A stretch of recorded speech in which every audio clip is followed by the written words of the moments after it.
Feliz día, mi nombre es Mathilet Rojas, soy integrante del grupo número 7. Nuestro tema trata sobre la intervención psicológica en crisis. Aquí podemos observar una pequeña tabla de contenido acerca de los puntos que se tratarán en este tema. A lo largo de la vida se producen crisis que interrumpen de forma violenta el curso normal de la misma. Lo más habitual es que los sucesos traumáticos desborden la capacidad de respuesta de una persona, que puede sentirse sobrepasada en las situaciones que se ve obligada a enfrentar.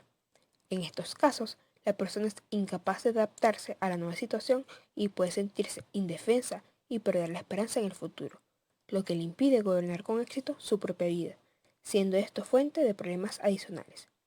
Una crisis, entonces, es un estado temporal de trastorno, que se caracteriza por una desorganización que se refleja en una incapacidad para afrontar las situaciones adversas que se está viviendo, manejar adecuadamente las emociones, enfocar el pensamiento y la conducta en resolver el problema. Las crisis traen consigo distintos síntomas, como lo son sentimientos de cansancio, agotamiento, desamparo, tristeza, entre otros, además de síntomas físicos como llanto, sudoración, palpitaciones y temblores. Estas pueden ser de tipo evolutivo, las cuales son previsibles, intrínsecas al paso del tiempo y a la consecución de etapas vitales, o bien circunstanciales o accidentales, sobrevenidas e inesperadas. Ambas tienen en común que interrumpen nuestra trayectoria vital generando cambios en nuestro equilibrio emocional. Eric Ellison, en 1959, propuso que el concepto de la crisis no solamente contiene un potencial patológico, sino que también es una oportunidad de crecimiento y desarrollo. De manera que, a la vez que la crisis representa un riesgo, también implica una oportunidad. La intervención en crisis es la estrategia que se aplica en el momento de una dificultad. Su objetivo es que la persona se recupere de este estado de trastorno y recupere la funcionalidad para poder afrontar el evento a nivel emocional, conductual y racional. Y es así como nacen los primeros auxilios psicológicos, los cuales son una forma o una estrategia de intervención en donde se atienden casos y situaciones de forma inmediata. Como los primeros auxilios psicológicos se refieren a un modo de respuesta e intervención rápida, los profesionales que hacen uso de esta estrategia deben capacitarse y formarse en este tipo de intervención, contribuyendo así a una eficiente y efectiva resolución o intervención de la situación y de las personas que se encuentran en crisis.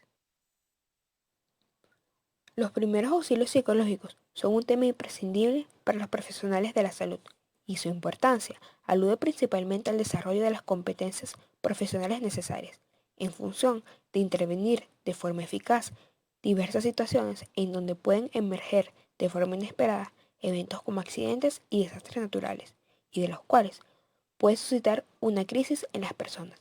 Los profesionales de la salud deben adquirir destrezas y habilidades que les permite desenvolverse ante tales situaciones, aportando, entre otras cosas, a la promoción y mantenimiento de la salud, como a la prevención y tratamiento de la enfermedad mental o psicopatología.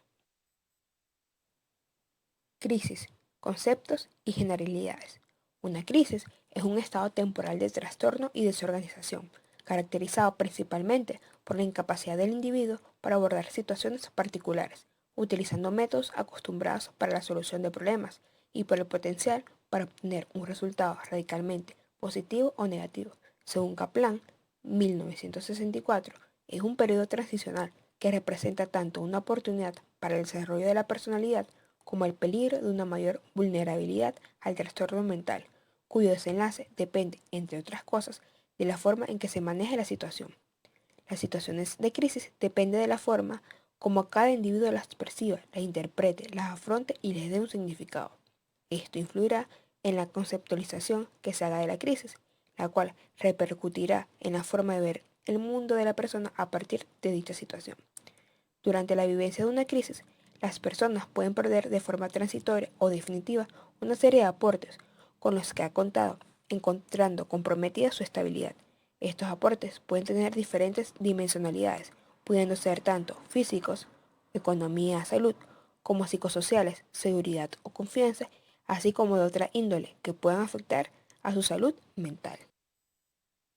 El acontecimiento o la llegada de esa información que sacude al individuo es conocido como incidente crítico. suceso detonante o precipitante, y se concibe como aquel hecho difícil y extraordinario que desencadena el estado de crisis a representar un punto de cambio en la realidad del individuo. De acuerdo a su duración, puede clasificarse como ese puntual si transcurre en un tiempo corto y tiene un comienzo y final claro, o un ICE de largo recorrido, si se alarga en el tiempo, como por ejemplo pasar varias semanas en cuidados intensivos. Existen principalmente dos tipos de crisis. Crisis del desarrollo. Las crisis del desarrollo son más predecibles y sobrevienen cuando una persona va cumpliendo etapas en su vida, desde la niñez hasta la senectud. Presentan una conducta indiferenciada y marcan un trastorno en el área intelectual y afectiva. Crisis del nacimiento e infancia, crisis de la pubertad y adolescencia. Crisis circunstanciales. Son inesperadas, accidentales y dependen sobre todo de factores ambientales. Abarcan alteraciones emocionales y de la conducta ante pérdidas o amenazas de pérdidas de los aportes básicos, como físicos, psicosociales y socioculturales. Por ejemplo, separaciones o pérdidas. Independientemente de la causa raíz de la crisis, la definición de la dificultad del desbordamiento de la capacidad humana, la abolición de sus mecanismos psicológicos y la dificultad de restaurar automáticamente la homeostasis sin depender de ninguna ayuda externa son similares, así como también se puede observar coincidencias en la sintomatología hacia la que se dirige su atención en la intervención en crisis. Es por tanto muy importante la intervención temprana ante la crisis. Para esto se han desarrollado técnicas que permiten ayudar a las personas que no las afrontaron adecuadamente en corto tiempo y en forma eficaz a salir adelante y que esta experiencia no se les genere en el futuro un problema más grave. La intervención en crisis es la estrategia que se aplica en el momento de una desorganización grave, resultado de una dificultad de cualquier índole que no se haya podido afrontar de manera eficiente. El objetivo es ayudar a la persona a recuperar el nivel de funcionamiento que tenía antes de la crisis, la restauración del equilibrio emocional y una mejora en cuanto a su conceptualización de lo sucedido, para apoyar en la activación de los recursos de afrontamientos que se requiere. Con el propósito de contrarrestar los síntomas de la crisis, se da origen a la psicología de emergencia. Es definida por Valero como una rama de la psicología enfocada en el estudio de las reacciones de las personas y de los grupos humanos en tres fases: antes, durante y después de una situación de emergencia o desastre. La psicología de emergencia ofrece protocolos para primeros auxilios psicológicos y otras técnicas de desactivación emocional, como el defusing y el debrief, que pueden aplicarse durante o luego de situaciones críticas para minimizar el impacto psicológico y reducir la formación de traumas. Esta busca resolver escenarios para el cual la persona no se siente capacitada por esas experiencias previas, ya que podemos encontrar una variedad de situaciones propiciadoras de crisis que pueden ir desde desastres naturales y sucesos masivos, hasta situaciones ocasionadas por el hombre y aquellas de índoles más individual. No obstante, la psicología de emergencia es una rama relativamente novel. En el 2012, la Organización Mundial de la Salud reconoció los beneficios de los primeros auxilios psicológicos y desde entonces promueve la difusión como protocolo de intervención en las grandes emergencias y catástrofes, que a pesar de ser tan importante por su utilidad, no existe actualmente un interés marcado por la investigación en este tema.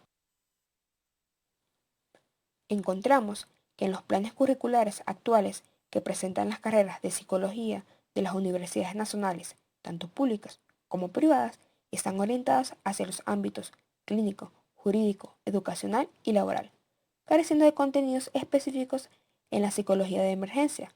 Solo se pueden capacitar algunas propuestas extracurriculares, tales como cursos de manejos en emergencias y desastres, entre otros. Este vacío académico en los programas curriculares intenta ser llenado por cursos no oficiales, por lo que su bibliografía se encuentra reducida, contrarrestada con la alta cantidad de emergencias reportada por la ONU y la UNICEF entre el año 2000 y 2017 en Latinoamérica, hecho que nos resalta la importancia de ampliar el campo de investigación en esta área.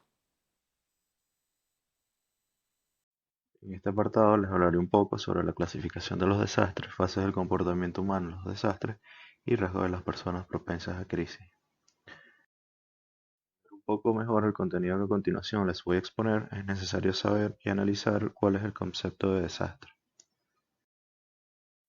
Para la Organización Mundial de la Salud, un desastre se define como situaciones imprevistas que representan serias e inmediatas amenazas para la salud pública o cualquier situación de salud pública que pone en peligro la vida o salud de una cantidad significativa de personas y exige la acción inmediata. Para la Organización Panamericana de la Salud, un desastre consiste en un acto de la naturaleza cuya magnitud da origen a una situación catastrófica.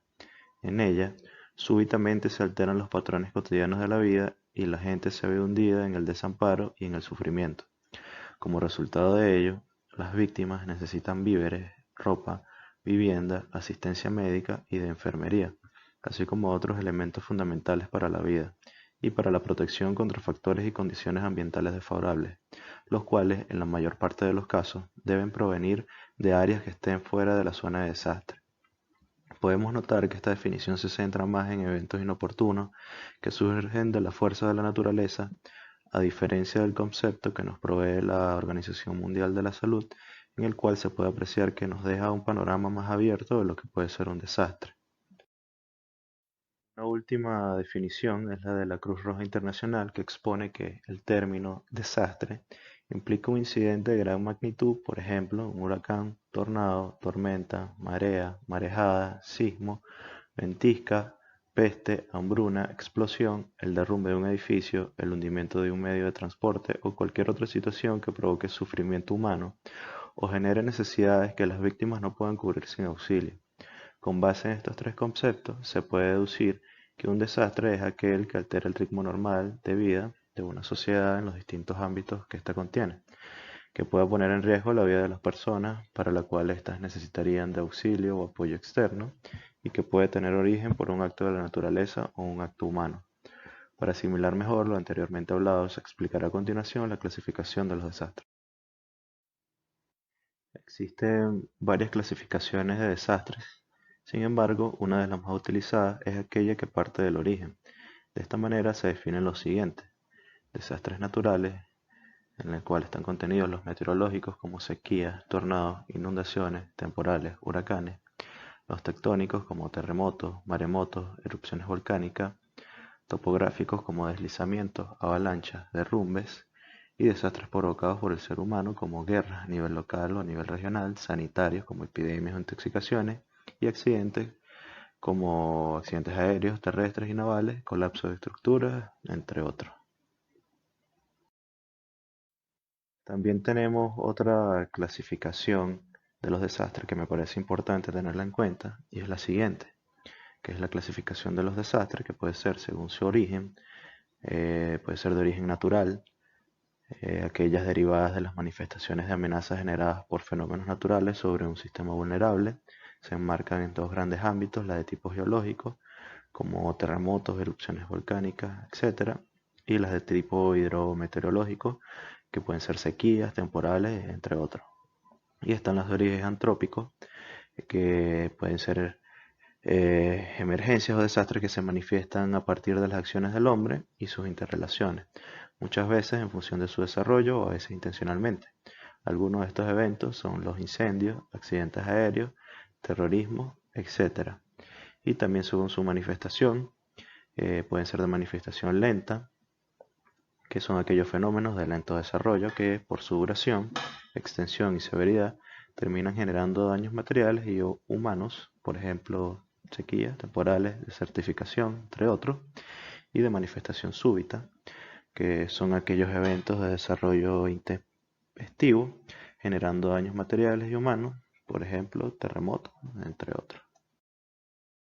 Las características del desastre juegan un papel muy importante en la adaptación psicológica posterior de la persona afectada.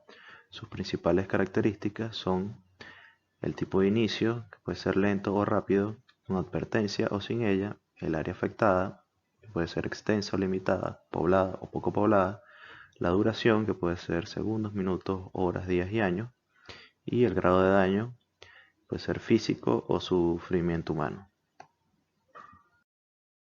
Nuestro siguiente paso en este hilo de ideas es hablar de las fases del comportamiento humano en situación de desastre. En los desastres de inicio lento, la doctora Raquel Cohen reconoce 7 etapas: la advertencia, amenaza, el impacto, el inventario, el rescate, recuperación a corto plazo y recuperación a largo plazo. En los desastres de inicio rápido, las dos primeras etapas permanecen ausentes, que son estas dos, advertencia y amenaza. Sin embargo, la fase de impacto suele intensificarse. Durante la etapa de advertencia, algunas reacciones que se han manifestado en las poblaciones amenazadas pueden ser apremio, vigilancia y preparación decrecientes, pero creencia perseverante en la realidad del impacto del desastre. Apremio y vigilancia decrecientes, pero creencia de que la predicción probablemente sea una falsa alarma. También acumulación de la ansiedad y el temor con negación defensiva del peligro. Acumulación de la tensión personal traducida en ira y resentimiento, especialmente hacia las autoridades. Incremento de preparación para la urgencia final, como los resultados de los ensayos y simulacros en respuesta a las primeras advertencias repetidas.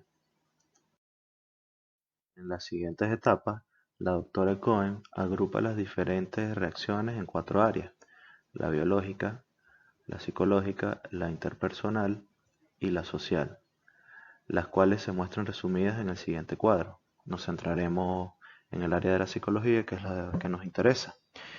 En la etapa de amenaza se dan reacciones como superstición, rumores, confusión, actitud pasivo-negativa, sensación de invulnerabilidad y humor.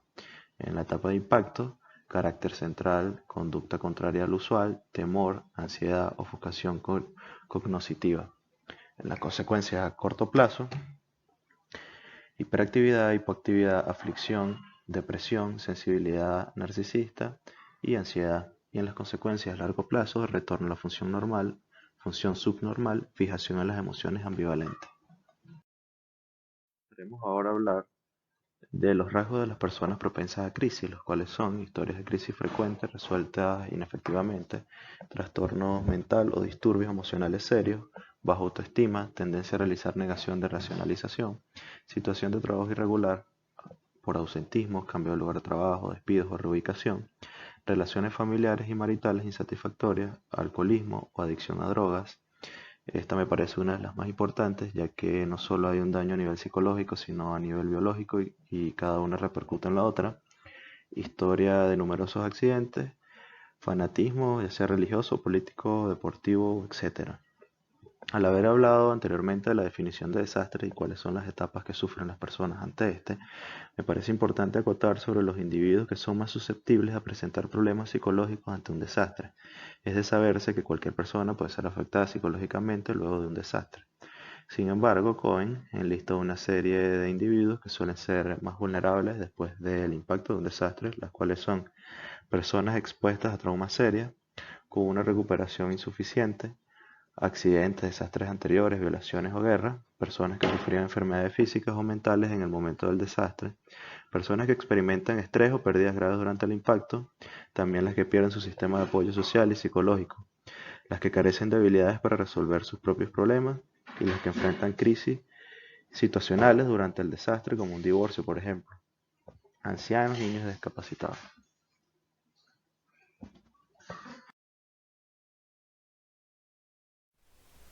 Intervención en crisis.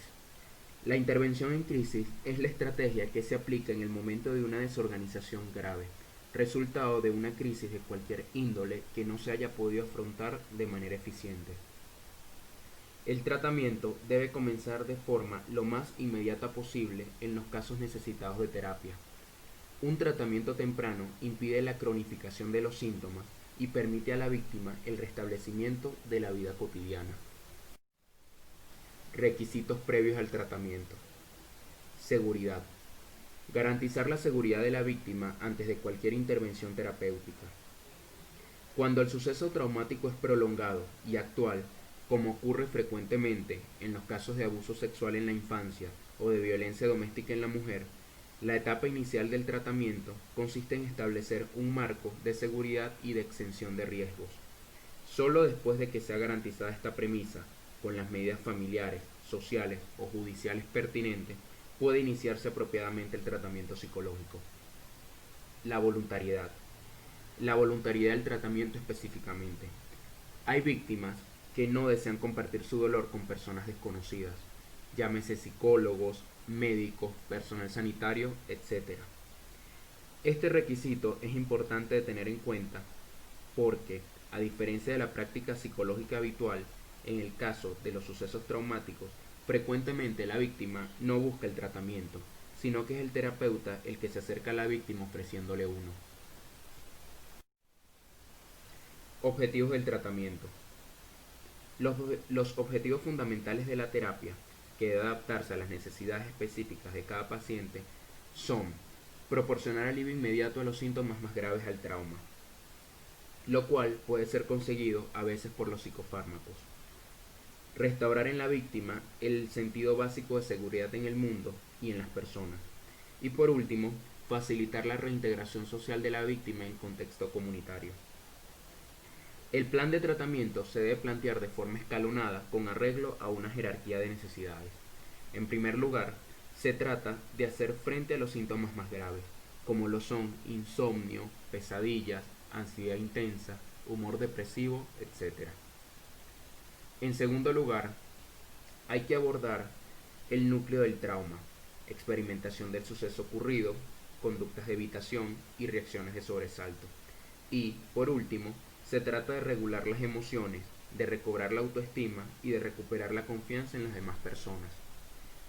Asimismo, hay veces en que el objetivo prioritario inicial puede ser abordar problemas actuales o condiciones vitales adversas con el fin de frenar la reactivación o la exacerbación del trauma o de hacer frente a estrategias defectuosas para superarlo. Un ejemplo de esto sería el abuso del alcohol. Otras veces adquieren una prioridad terapéutica otros trastornos mentales relacionados que requieren una intervención inmediata, como ocurre en los casos de depresión grave, con tendencias suicidas, de alcoholismo o de graves fracturas familiares. Solo después de conseguido este objetivo, o al menos parcialmente, se puede enfocar el trauma en sí mismo. Técnica para el abordaje en situaciones de emergencia. Se definen como el proceso de ayuda dirigido a auxiliar a una persona, familia o comunidad a soportar un suceso traumático de modo que la probabilidad de daños emocionales o físicos se aminore y la probabilidad de crecimiento, entre las que encontramos nuevas habilidades y perspectivas u opciones de vida, se incrementen. La intervención en crisis se realiza en dos etapas consecutivas. Intervención en primer orden o primera ayuda psicológica. Esta está diseñada para ayudar de manera inmediata a las personas a restaurar su equilibrio y adaptación psicosocial. Por lo general es ofrecido por personal no especializado, el cual entra en contacto con las víctimas en los primeros momentos después del desastre u evento traumático en cuestión. El segundo sería intervención en segundo orden o terapia en crisis. Es una intervención especializada o profesional para emergencias psiquiátricas. Los objetivos de la intervención en crisis. Detener el proceso agudo de descompensación psicológica, aliviando las manifestaciones sintomáticas y el sufrimiento. Estabilizar al individuo y protegerlo de estrés adicional, reduciendo los sentimientos de anormalidad o enfermedad. Evitar complicaciones adicionales. Restaurar las funciones psíquicas y readaptar a la persona a las nuevas condiciones tan rápido como sea posible. Facilitar u orientar la asistencia profesional a mediano o largo plazo si fuera necesario. Pasos para la intervención en crisis. El primer paso es observar y mantenerse alerta. Lo primero que se debe hacer es escuchar y observar si hay una necesidad de primeros auxilios psicológicos. Tal vez escuchemos a alguien hablar sobre una situación estresante o seamos testigos de un incidente crítico. Establecer vínculos. La presentación ante el afectado debe realizarse de una forma no intrusiva, explicando quiénes somos y qué hacemos. Establecer vínculos significa actuar de una manera a través de la cual quede claro que te centras completamente en la persona que estás tratando de ayudar. Un buen acercamiento es la clave para la correcta y efectiva aplicación de los PAP. Ayudar a las personas a sentirse cómodas y a gusto. Los actos de cortesía comunes, como ayudar a una persona con su abrigo, dar información simple, proporcionar agua y comida, o un simple enchufe de teléfono harán que comencemos a construir una relación de mutua confianza con la persona afectada. Contener emocionalmente. A veces, lo único que una persona necesita es una oportunidad para desahogarse o compartir sus sentimientos o frustraciones.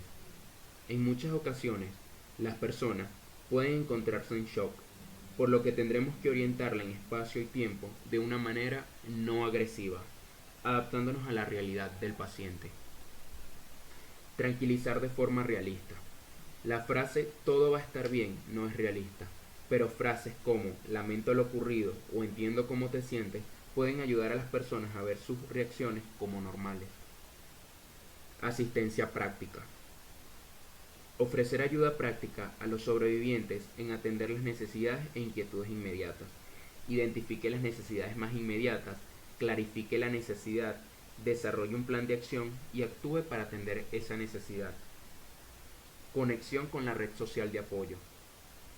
Ayudar a establecer contactos breves o a largo plazo con personas de apoyo primario u otras fuentes de apoyo, incluyendo miembros de la familia, amigos y recursos de ayuda comunitarios.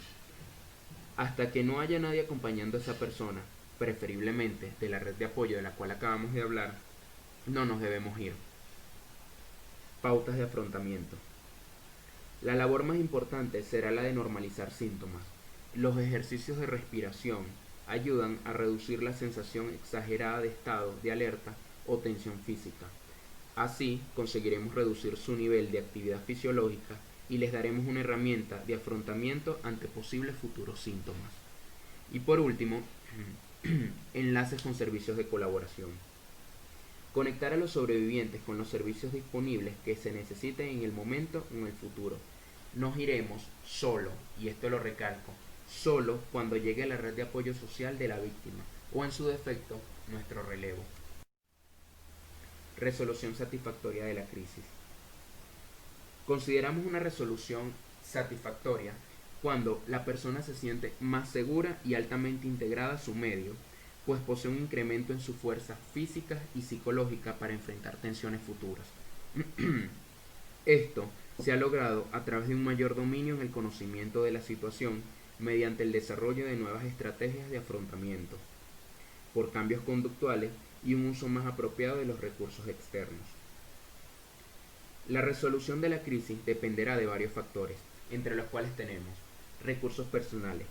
En estos podemos incluir la fortaleza del yo, destrezas adaptativas, valoración objetiva de la realidad, experiencias previas con crisis. Los recursos sociales presentes al momento de la crisis, que es el sistema social de apoyo que ya veníamos hablando. Recordando siempre lo que dije anteriormente, siempre mantenernos hasta que haya un sistema o la persona tenga un sistema de apoyo propio que le permita seguir su camino a la superación de dicha crisis. Y por último, la resolución inadecuada de la crisis. Esto es un tipo de advertencia. Nos habla sobre que si no resolvemos adecuadamente la crisis de la persona a la cual estamos tratando de ayudar, esto puede conducir a un deterioro físico y psíquico a largo plazo. En algunos casos, la posibilidad de alguna adaptación futura es limitada. Es importante saber que la restauración del equilibrio es diferente a la solución de la crisis. El primero se alcanza en 4 a 6 semanas.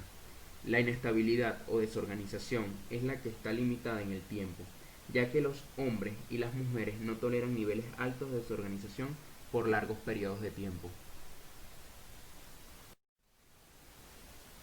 Los primeros auxilios psicológicos, PAP, también conocido como intervención en primera instancia, es una técnica de intervención diseñada para atender personas en shock, que se sienten vulnerables e intentan entender lo que les ha sucedido, siendo un enfoque modular basado en evidencias y destinado a ayudar a niños, adolescentes, adultos y familias afectadas por un incidente crítico mediante acciones sencillas, teniendo como objetivos, primero, reducir el impacto del incidente crítico sobre la vida del afectado, ayuda a prevenir la aparición de trastorno por estrés agudo y trastornos por estrés postraumático. Segundo, el restablecimiento de las capacidades de enfrentamiento inmediato, como proporcionar apoyo, permite que la persona exprese sus sentimientos y reforzar su firmeza a aquellos que solo ven debilidades. El reducir la mortalidad, tomar medidas para reducir las posibilidades destructivas y desactivar posibles situaciones violentas, y proporcionar enlace con otros recursos de ayuda o enlazar fuentes de asistencia. Remitir el caso a los profesionales correspondientes de acuerdo a las necesidades del individuo, bien sea servicios sociales, legales u orientación psicológica, entre otros. Según la Organización Mundial de la Salud, como los primeros auxilios psicológicos son el primer eslabón de una secuencia de ayuda, pueden ser aplicados hasta 3 meses después del incidente crítico, ya que aún pasadas las primeras 72 horas en las que pueden generar mayor impacto, siguen siendo de utilidad para ayudar al afectado a afrontar lo ocurrido. Existen 5 elementos claves para entrenarse en primeros auxilios psicológicos e intervención en crisis. Primero, realizar contactos psicológicos. Analizar las dimensiones del problema. Sondear posibles soluciones. Asistir en la ejecución de los pasos concretos. Y realizar seguimientos para verificar el progreso.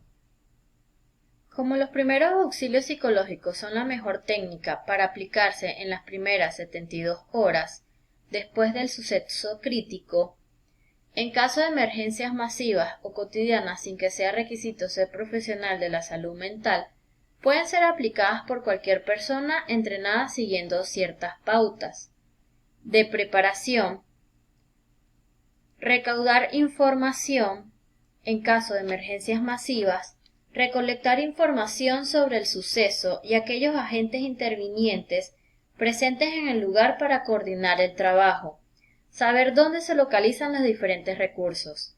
En emergencias cotidianas es importante informarse sobre el plan a seguir y coordinar con familiares y agentes interventores necesarios. En la planificación de la intervención. Usualmente los primeros auxilios psicológicos son aplicados de manera individual, pero pueden adaptarse al contexto grupal de ser necesario. Los objetivos de la intervención. El interventor debe tener claro estos objetivos y que controle sus propias reacciones, manteniendo la calma para generar tranquilidad y confianza en las personas asistidas. Adaptar la intervención a cada individuo. Tener en cuenta el background cultural de los asistidos. Debe considerarse las posibles discapacidades adaptando la intervención a sus capacidades. Y buscar un entorno confortable y seguro para aplicar los primeros auxilios psicológicos. Proporcionar un ambiente seguro para que puedan expresarse las emociones y que el interventor pueda calmar y orientar en aquellos casos en los que el afectado se encuentre desbordado emocionalmente.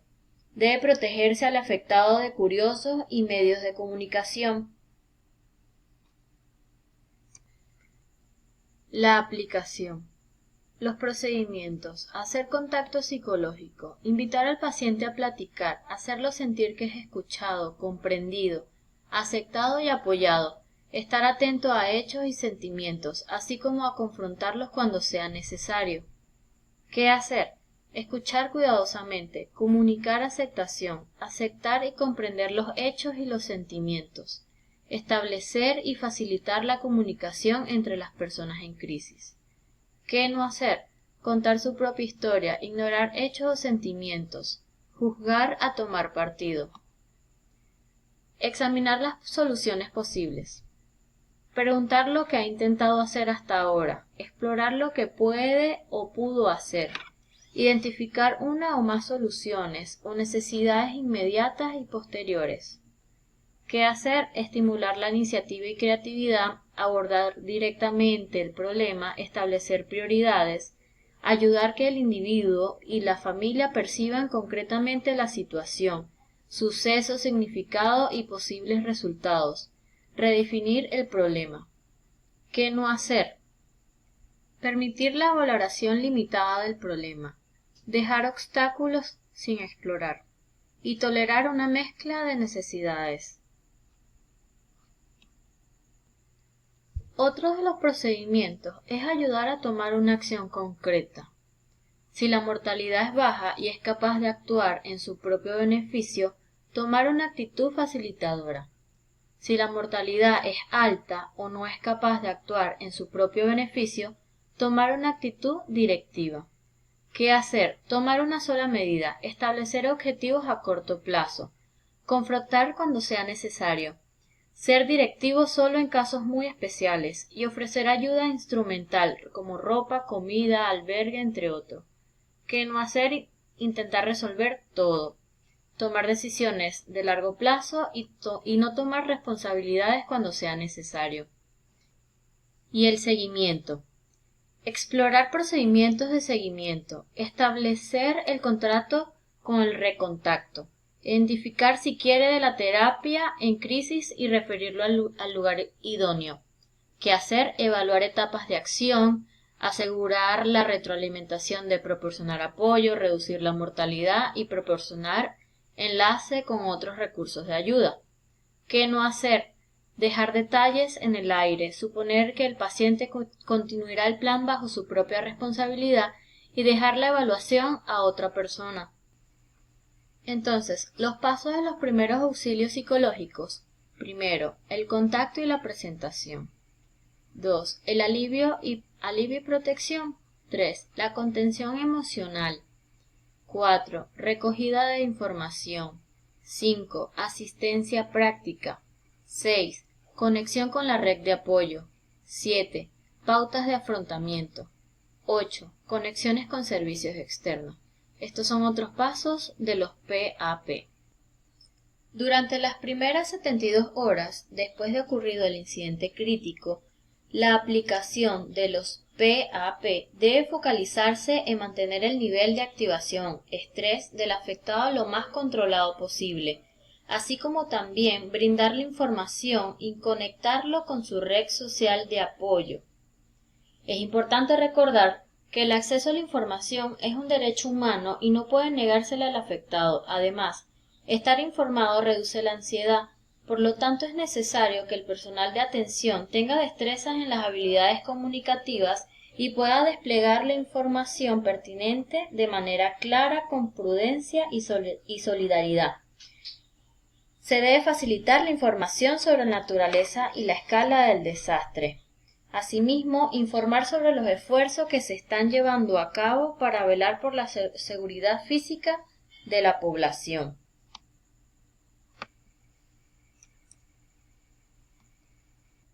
También están los pasos a seguir del protocolo Acercarse para aplicar los PAP de la siguiente manera. Como está la evaluación del ambiente, el contacto, la evaluación, que es la exploración inicial, el restablecimiento emocional, la comprensión de la crisis, la activación, la recuperación del funcionamiento y por último el seguimiento, que es plantearse un seguimiento a corto o mediano plazo según convenga. El tratamiento con enfoque biopsicosocial inmediato se divide en biológico, psicológico y social. En biológico, proteger, que significa curar las heridas, golpes, fracturas, reducir el dolor y la angustia, prevenir nuevas lesiones físicas o la muerte, y preservar la vida y la salud. En lo psicológico, que es facilitar la expresión, que se sienta comprendido el paciente, aceptado, escuchado y apoyado. Permitirle que hable en una atmósfera de cordialidad para que exprese su angustia, temor, cólera y otras emociones ligadas al evento. Ayudar a comprender el acto violento basándose en la realidad. Ayudarle a que identifique sus necesidades inmediatas, que busque una o más soluciones a estas y apoyarlas para que las ponga en práctica. En lo social, buscarle apoyo.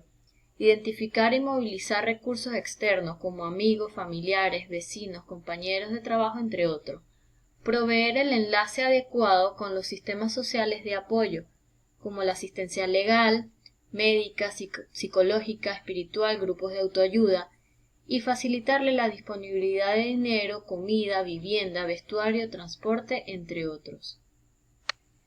El tratamiento con enfoque biopsicosocial posterior. En lo biológico, el manejo de secuelas psicosomáticas, sexuales, emocionales, desórdenes de estrés post-trauma y depresiones.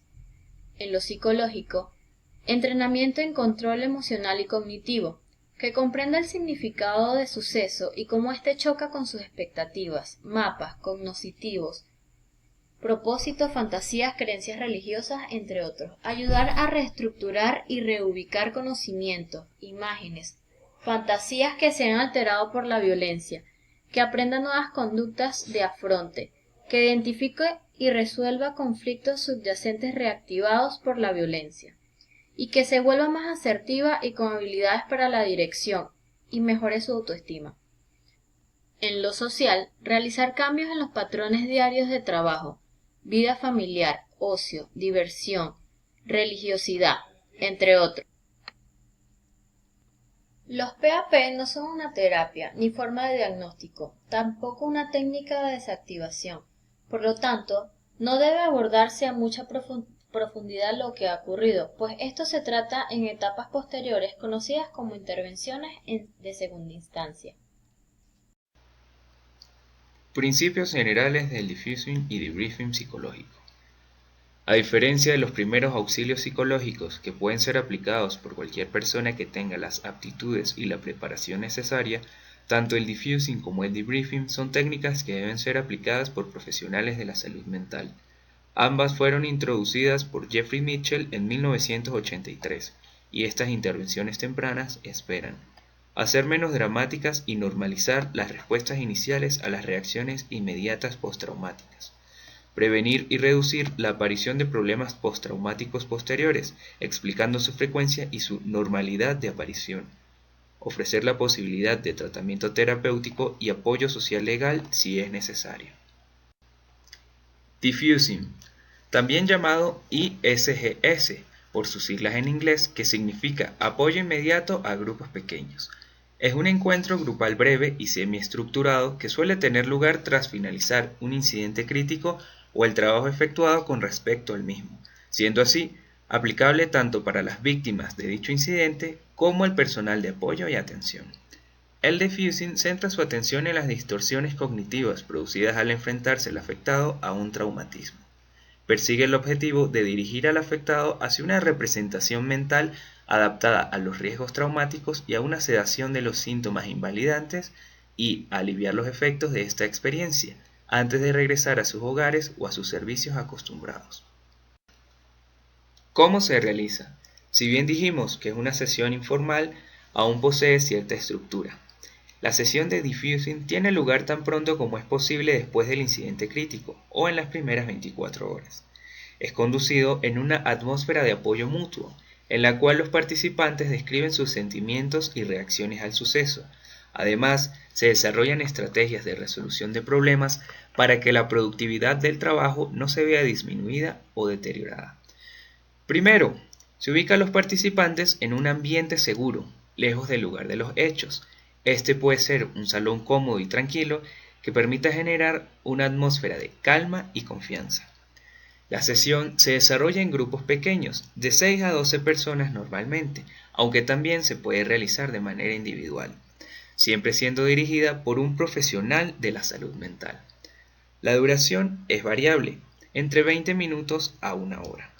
Además, no se deben permitir las críticas destructivas, se debe alentar la aceptación y contener el humor negro excesivo. Entre las sesiones de diffusing con socorristas y personal de apoyo, algunos temas que suelen aparecer de manera recurrente son la exposición a peligros inesperados, el contacto con cadáveres o restos humanos, el encuentro con el sufrimiento de otros, condiciones climatológicas adversas, elecciones trascendentales que suelen afectar mucho la psiquis de estas personas, además de una sobreidentificación con las víctimas. Debriefing, también llamado CISD por sus siglas en inglés y que significa Debriefing por estrés de incidente crítico. Es una intervención grupal altamente estructurada y formal, que generalmente se realiza después de un acontecimiento crítico, con el propósito de tratar los residuos emocionales que los intervinientes en la emergencia puedan tener. El debriefing busca una aproximación psicoterapéutica temprana dentro de un marco contenedor de la regulación psicodinámica postraumática. Este se concentra en las experiencias de la vida personal del afectado enfrentadas a las experiencias individualizadas de desamparo, colapso psíquico o angustias primitivas. Además, puede ser una de las estrategias a utilizar para paliar y prevenir las consecuencias psicológicas de los incidentes críticos. ¿Cómo se realiza?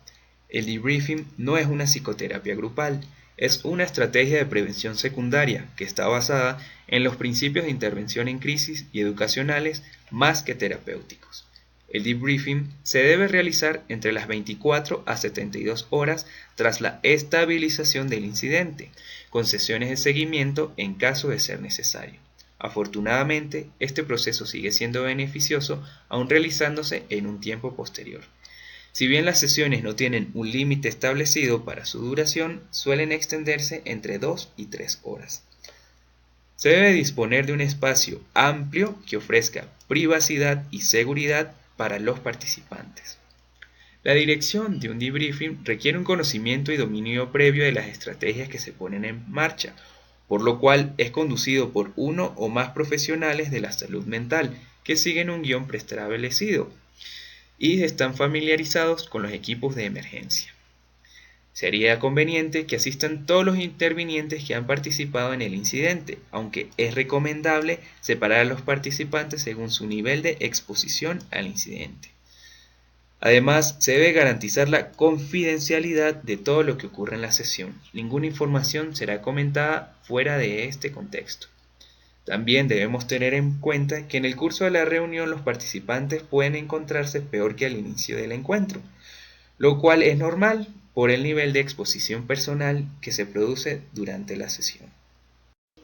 Fases del debriefing. 1. Introducción, en donde se da la presentación de cada miembro del grupo, la explicación de las reglas y la justificación del encuentro, confluyendo las expectativas que traen los participantes con los objetivos que han sido propuestos. Se debe aprovechar de aclarar ciertas ideas que puedan plantearse, como pensar que esto va a ser un proceso de evaluación de los aspectos técnicos de los involucrados. 2. Fase de los hechos, donde cada miembro explica lo que ocurrió y dónde se encontraba. Se trata de hacer un relato informal por parte de los participantes y su visión subjetiva sobre el desarrollo de los acontecimientos. Tratarán de narrar cómo ocurrieron los hechos, qué actividades se encontraban realizando durante el incidente y cuál era la tarea recomendada o el rol que desempeñaban.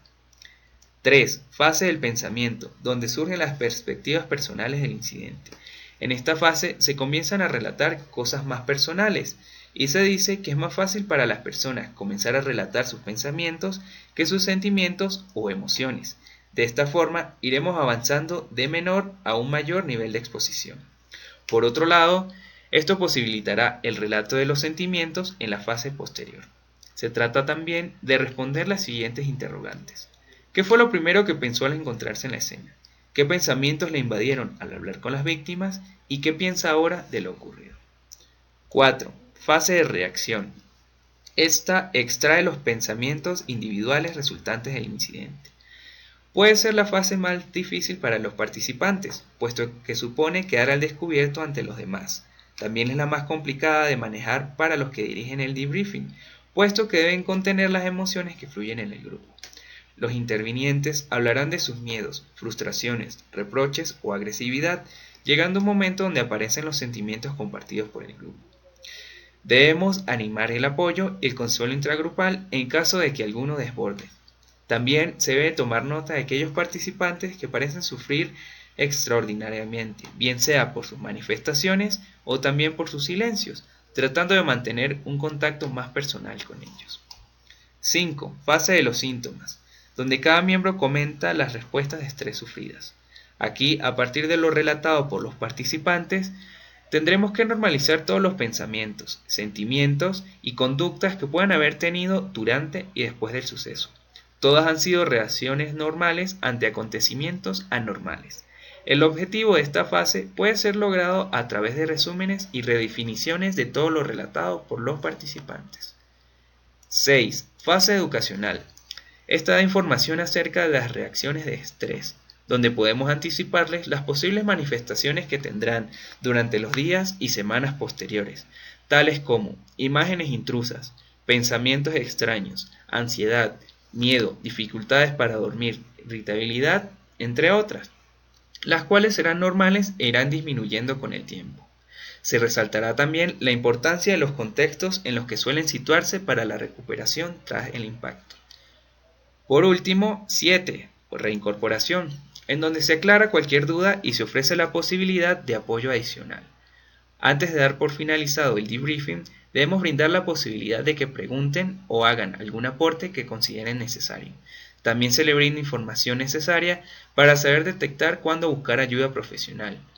Por ejemplo, si tras un mes no ha aliviado sus sentimientos, sensaciones o pensamientos, si hay dificultades en las relaciones familiares, entre amigos o en el trabajo, y si notamos cambios en la personalidad. Diferencias entre diffusing y debriefing. El diffusing puede traducirse como sesión de descarga y se realiza para desactivar una situación de estrés potencialmente explosiva. Consta de 3 fases y es efectivo mientras predominen las reacciones afectivo-emocionales. Por su parte, el debriefing se puede traducir como sesión de recuperación. Consta de 7 fases y es efectivo cuando comienzan a actuar o predominan los mecanismos de defensa cognitivos. También se realiza para desencadenar el proceso de integración de las vivencias traumáticas relativas al evento. El diffusing se da entre las primeras 24 horas después de un incidente crítico, mientras que el debriefing puede realizarse varios días después. El diffusing, aunque puede realizarse de manera individual, suele estar compuesto por grupos pequeños entre 6 y 12 personas, mientras que el debriefing se compone de grupos numerosos, donde se incluyan a todos los afectados. Las sesiones de diffusing suelen ser cortas, entre 20 minutos a 1 hora, mientras que en debriefing son más largas, entre 2 a 3 horas. Intervención de segunda instancia. Esta se refiere al conjunto de actuaciones inmediatas encaminadas a paliar el sufrimiento psicológico de los afectados por una situación crítica o traumática, mediante la potenciación y el empleo de sus propios recursos. Es una intervención llevada a cabo únicamente por especialistas en salud mental, enfocada en ayudar al afectado a superar las secuelas del incidente crítico, tomando en cuenta que en la recuperación de la crisis no solo intervienen factores personales de resiliencia, sino que son fundamentales el apoyo social e interpersonal. La tendencia a la aplicación de técnicas propias de terapias ante situaciones de catástrofe son las de corte cognitivo-conductual, marcando un interés por la prevención del trastorno de estrés postraumático. La intervención de segunda instancia se apoya en la terapia multimodal, que se define como la translaboración del incidente de crisis, de modo que éste se integre de manera funcional en la trama de la vida y deje al paciente abierto para encarar el futuro. Se encamina, por tanto, a la resolución de la crisis, a asistir a la persona a que exprese sus sentimientos y los aprenda a manejar, de modo que potencie un nivel superior de funcionamiento que el previo a la crisis. Esta terapia se apoya en 2 enfoques principales cognitivo-conductuales, el perfil CASIC y el perfil Basic PH, por sus siglas en inglés. Técnicas cognitivo-conductuales de la terapia multimodal. Basic PH, referido a las características resilientes. Se trata de un modelo para comprender las diferentes modalidades de afrontamiento que tienen las personas, para ser capaces de conectar más fácilmente en una situación crítica con los recursos de la misma. El acrónimo Basic PH se refiere a las diferentes modalidades de afrontamiento de una persona ante una situación traumática sobrevenida, entre los que cuentan los valores y creencias, los afectos y emociones, el aspecto social, la imaginación, la cognición o pensamiento y la fisiología o actividad realizadas por las personas. Por su parte, el perfil CASIC nos brinda un análisis funcional, donde la valoración es importante que abarque tanto la fortaleza como la debilidad de cada uno de los sistemas implicados en la crisis. La información acerca de lo que está vulnerable en la vida de una persona será complementada con la información acerca de lo que aún es funcional. Las fuerzas y recursos sociales pueden y deben utilizarse para ayudar a una persona a superar la crisis.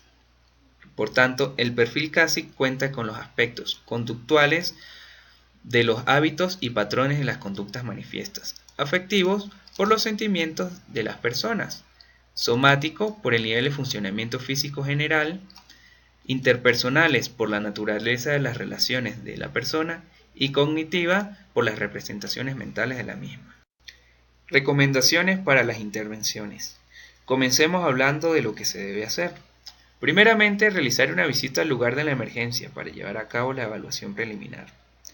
Se debe también establecer un contacto con todo el personal de salud mental y apoyo psicosocial al alcance para verificar su disponibilidad. Es recomendable consultar si existe un plan de preparación y respuesta en salud mental y, en ese caso, adaptarlo a la situación y establecer un mecanismo de coordinación permanente.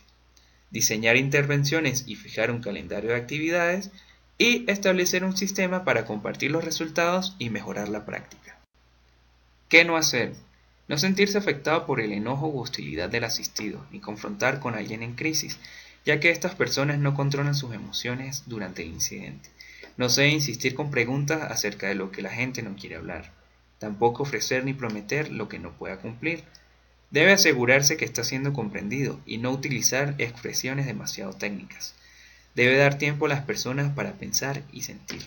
Evita expresiones tales como "la sacó barata" o "no debería sentirse así", ya que están fuera de lugar.